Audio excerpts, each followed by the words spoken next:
আসরের পরে ঘুমালে দুইটি বিপদ আপনার জীবনে চলে আসবে। আসরের পরে এই সময়টা আপনি কখনো ঘুমাবেন না। আমরা অনেকেই দেখা যাচ্ছে কোনো সময় নেই অসময় নেই ঘুমিয়ে যাই।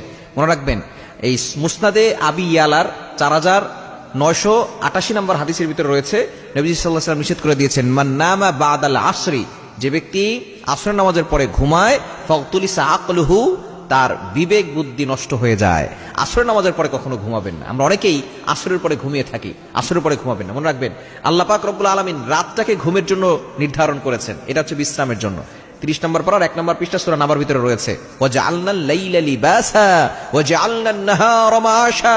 আল্লাহ তাআলা দিনটাকে করেছেন কাজের জন্য, রাতটাকে করেছেন বিশ্রামের জন্য। সুতরাং আমরা অনেকেই এখন ইয়াং পিপলরা রাতে আমরা ঘুমাই না, দিনের বেলা ঘুমায় থাকি। খবর এটা করবেন না। আসর নামাজের পরে ঘুমাবেন না। 1 নম্বর হচ্ছে আপনার বিবেক বুদ্ধি নষ্ট হয়ে যাবে, আপনার স্মরণ শক্তি কমে যাবে।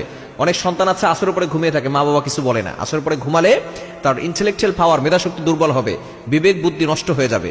এবং 2 নম্বর হচ্ছে সবচেয়ে গুরুত্বপূর্ণ, সেটা হচ্ছে তার বিভিন্ন ধরনের রোগ তার ভিতরে বাসা বাঁধবে।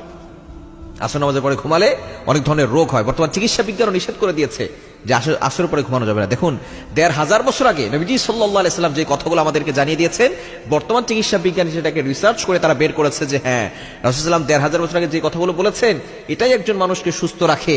এইভাবে সুন্নাত অনুযায়ী মেনে চললেই একজন মানুষ সুস্থ থাকতে পারে এবং নবীজির সাথে জান্নাতেও যেতে পারে।